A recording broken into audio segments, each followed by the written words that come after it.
Good afternoon, or should I say evening, morning. Morning? At any rate, I'm the Game Master. Pleased to make your acquaintance. Before we begin, there is something I must tell you. You see, my job is to draw you into this world with my voice and cards, which is why I believe it best for you to play with the sound on. In fact, I insist on it. However, as you can see, my voice is subtitled, so you can always read along as well.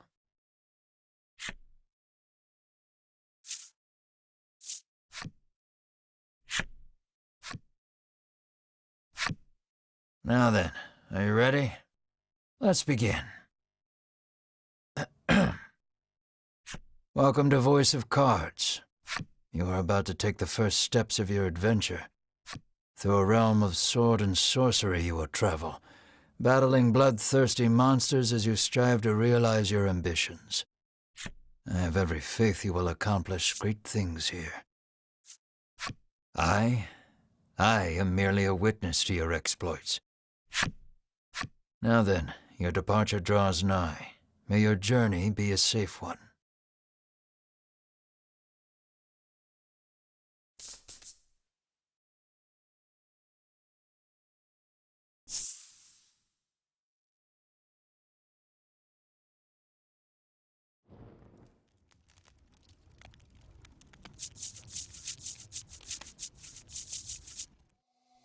We begin in a cave. The surrounding rocks are slimy with damp. It feels as if some foul creature could leap out from the shadows at any moment. Yet in this horrible place gathers a fellowship of 3 adventurers. One is a young woman. You can tell just by looking at her, she enjoyed a good upbringing. Another is a stoic warrior. He stands at the ready, scanning his surroundings for any sign of threat. Last but not least is the old man. He has a sagely air and gazes into the darkness stretching out before him. These adventurers seek a certain treasure hidden in this cave.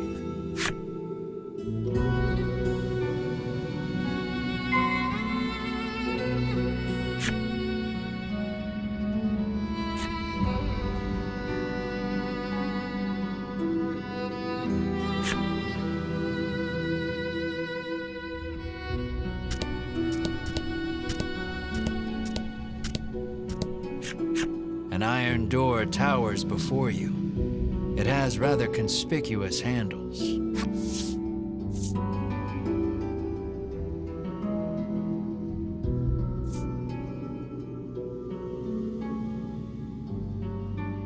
The stoic man takes hold of the handles and pulls as hard as he can, but the door doesn't so much as budge. The stoic man winds his leg back and lets fly a powerful kick into the door. As his foot connects, the door trundles to the side. So it was one of those sliding contraptions.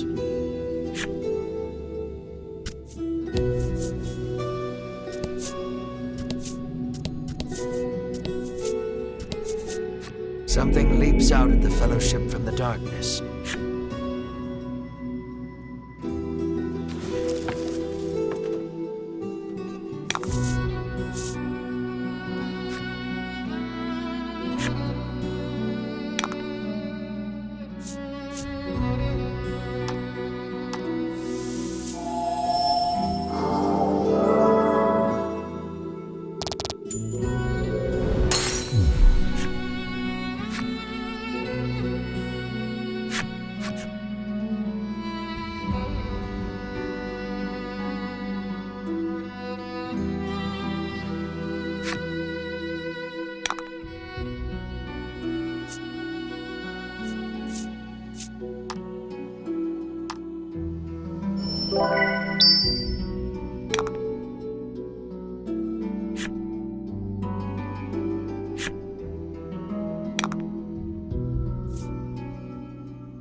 Good work.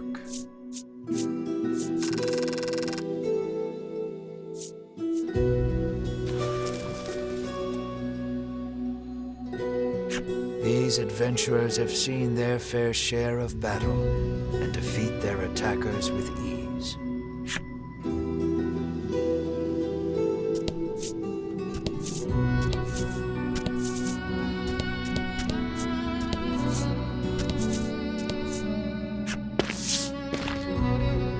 As the trio approaches the treasure chest, an awful rumbling resounds deep in the cave. "You shall not have it," a voice growls. Before the wary trio appear creatures the likes of which they've never seen.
The young woman edges around the monster's bulk to stand before the treasure chest. There is treasure inside, no doubt about it, but it's locked tight.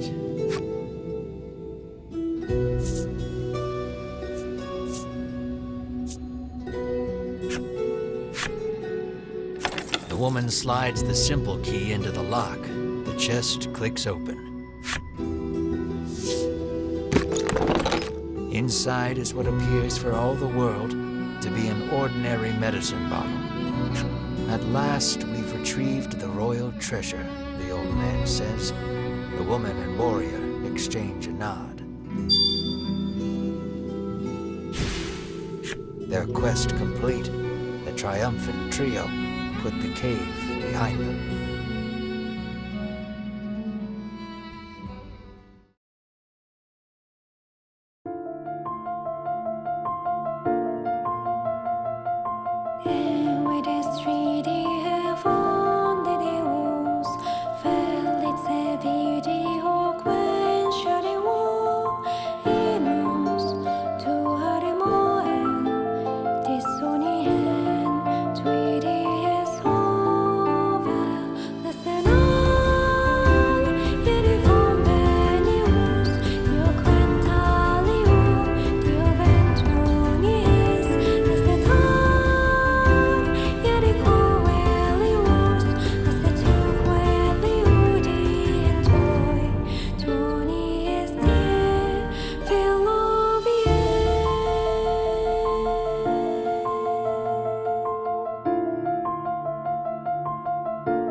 This is Castle Advent. Queen Nilla reigns over the kingdom from within its walls.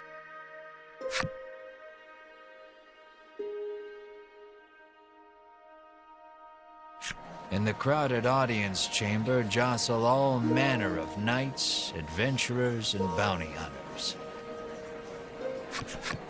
The white-robed adventurers stand close to the throne. A palace guard calls over the tumult, "Be silent. Her Royal Majesty graces us with her presence."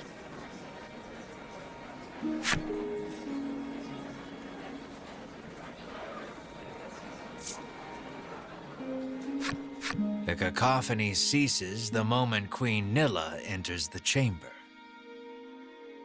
Seated upon the throne, the Queen faces the crowd, her lips part. "Thank you all for heeding my call to slay the dragon. Whatever it takes to defeat this reawakened evil, I ask that you do it. Whomsoever conquers this beast will be honored for ages to come and handsomely rewarded." At that, the gathered crowd cheers loud enough to shake the castle's very foundations. "Leave the dragon to us, Your Majesty," say the white-robed adventurers, as if the beast's demise at their hands is assured. "Indeed, you did well to reclaim the royal treasure," the Queen replies. "I thank you, for my stomach becomes most upset without it, so the treasure is a staple of the royal medicine cabinet. It puts my mind at ease to know the Ivory Order offers its aid in slaying the dragon. The trio are disciples of the Ivory Order, a charitable organization beloved the realm over. Indeed, anyone would think this illustrious trio the heroes of our tale, but they'd be wrong.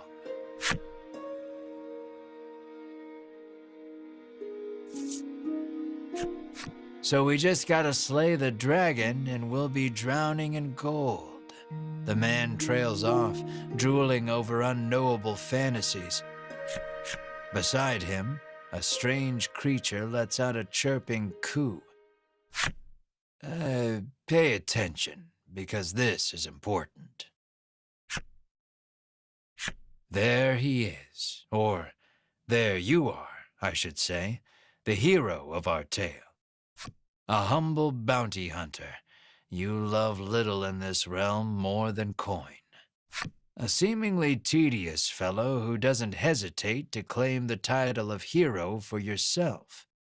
When you heard about the quest to slay the dragon, it was the promise of reward that lured you to the castle.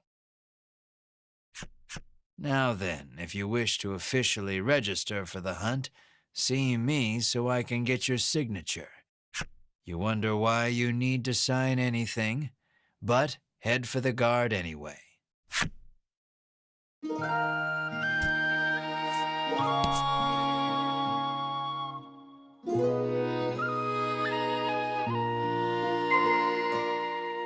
Shall we?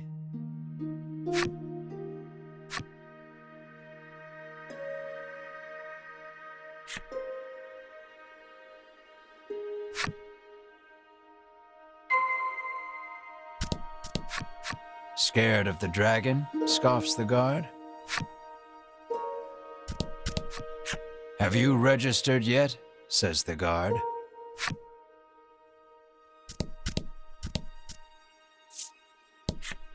The man takes one look at your companion and shrieks, "Monster!"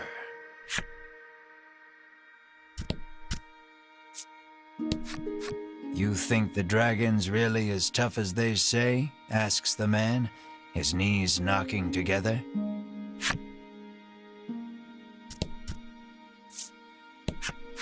If the heroes of the Ivory Order are hunting the dragon, he's as good as dead, says the man, relief spreading across his face.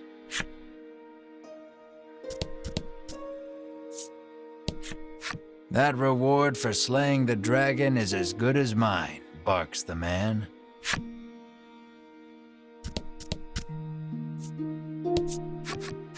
We of the Ivory Order will be the ones to restore peace to the land, brags a white-robed man. My colleague made me come along, but he didn't mention we were going on a quest to slay the dragon, she says, trembling.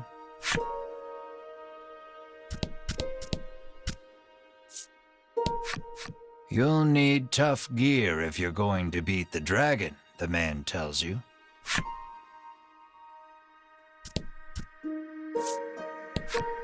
Keep your ears perked. You never know what you might hear that'll lead you in the right direction, the man says. You think.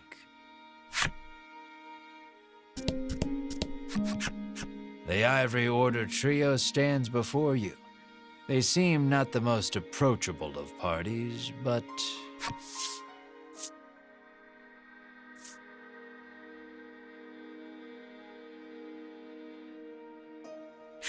You inquire about their identities. We are disciples of the Ivory Order. It is our duty to aid the realm and its people however we can. The Order's principal focus is developing medicine to distribute to people throughout the world. They begin blathering an answer to a question you didn't even ask.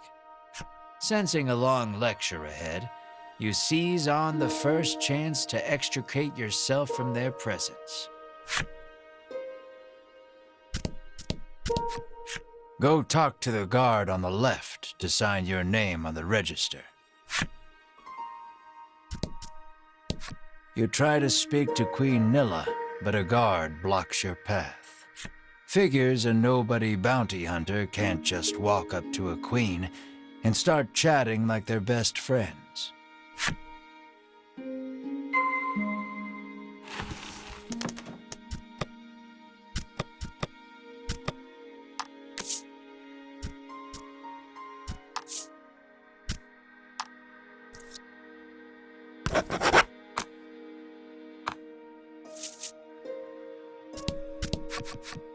Sign here, says the guard, handing you a pen and paper.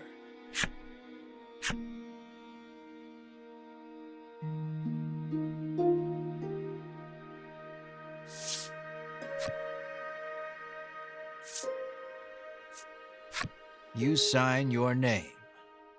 A fine name. After you've signed, the guard motions to the strange creature beside you, the monster too. You sign your companion's name as well, Mar. Mar, your friend and sometimes traveling companion. Though he can't speak the human tongue, he seems to understand it well enough. Thank you. Now we'll know what to have engraved on your tombstones. Can't ask the dead what name to mark their grave with, after all, the guard chortles. You want the reward as badly as you don't want to die. You figure you better make some strong friends.